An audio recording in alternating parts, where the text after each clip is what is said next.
बिस्मिल्लाहिर्रहमानिर्रहीम। अस्सलाम वालेकुम viewers. Herbal physician Mohammad Fayaz आपकी खिदमत में हाजिर है।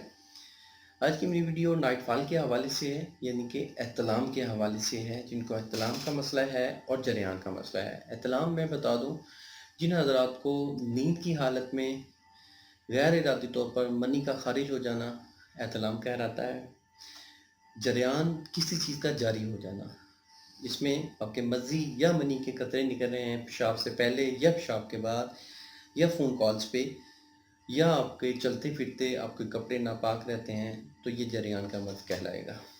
इसकी काफ़ी रीज़न्स हैं, मैं कुछ डिस्कस करूँगा आप लोगों के साथ। सबसे बड़ी रीज़न, अगर आपकी हिस्स तेज़ हो गई है, जिसको ज़काफ़ते हिस्स बोलते हैं, आपकी सेंसिटिविटी अज़ुखात की सेंसिटिविटी बढ़ गई है और आपकी हिस्स तेज़ हो गई है, तो आपको तब भी एहतलाम और जरियान हो सकता है। नंबर 2, अगर आप में मदद और लीद बहुत ज़्यादा बनता है और मदद लीद में पतलापन है, तो तब भी हो सकता है। नंबर 3, आप गैर शादीशुदा हैं और आप सेक्सुअल एक्टिविटी नहीं कर रहे, हम बिस्सी नहीं कर रहे, तो तब भी हो सकता है। नंबर 4, अगर आप सुजाक के मर्ज़ में हैं या आप मुशजनी वगैरह करते रहे हैं, मूठ लगाते रहे हैं, तो उसकी वजह से भी मसाने में कमज़ोरी हो जाती है और जो ब्लेडर है उसकी जो तय होती हैं वो मनी को कंट्रोल नहीं कर पाती और उसकी मनी का अखराज होता रहता है। इसका मुसलसल अखराज, एहतलाम का ज़्यादा होना, जरियान का ज़्यादा होना तबीयत में सुस्ती पैदा करता है, कमर में दर्द होना शुरू हो जाता है, काम करने को दिल नहीं लगता, तबीयत में चिड़चिड़ापन आ जाता है, ज़हनी टेंस में रहता है बंदा। अब मैं इसमें थोड़ा सा मैं आपको बता दूं, अगर हफ्ते में आपको एक बार और महीने में आपको 3 से 4 बार एहतलाम होता है, तो आप बहुत एक सेहतमंद इंसान है। मतलब कि ये कोई मर्ज़ में नहीं आता है, आप ये एहतलाम का मर्ज़ नहीं है।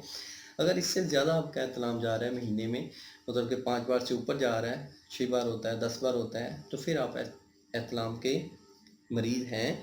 जरियान का मैंने आपको बता दिया कि आपको मज़ी या मनी के कतरे आ रहे हैं, लेज़र मादा निकल रहा है, तो तब हो सकता है। तो इसमें कंडीशंस हैं कुछ कि अगर तो आपका मादा तो लीद पतला है, उसमें जर्दी माइल, ठीक है, उसका कलर है, तो आप मोस्टली सफ़ेद और तुखम साहू, ये दोनों चीज़ें इनका इस्तेमाल करें, इनका पाउडर बना के इस्तेमाल करें, तो इससे मनी गाढ़ी हो जाएगी। अगर तो आपकी हिस्स तेज़ है, तो अपने असाब का इलाज कराएं, अपनी असाबी कमज़ोरी को दूर कराएं। नंबर 3, अगर आपको मसाने की कमज़ोरी है, तो ये नुस्खा इस्तेमाल कर लें, अल्लाह के फजल से आपको बेहतरीन नतीजे मिलेंगे। आपने करना क्या है, आपने जो इमली के तुखम हैं, यानी कि बीज हैं, वो लेने हैं 2 तोला, 5 ग्राम कुश्ता कली, 2 ग्राम कुश्ता फुलाद और 10 ग्राम मगज़ पंजा। ये तमाम चीज़ें आपने हर्बल स्टोर से लेनी है।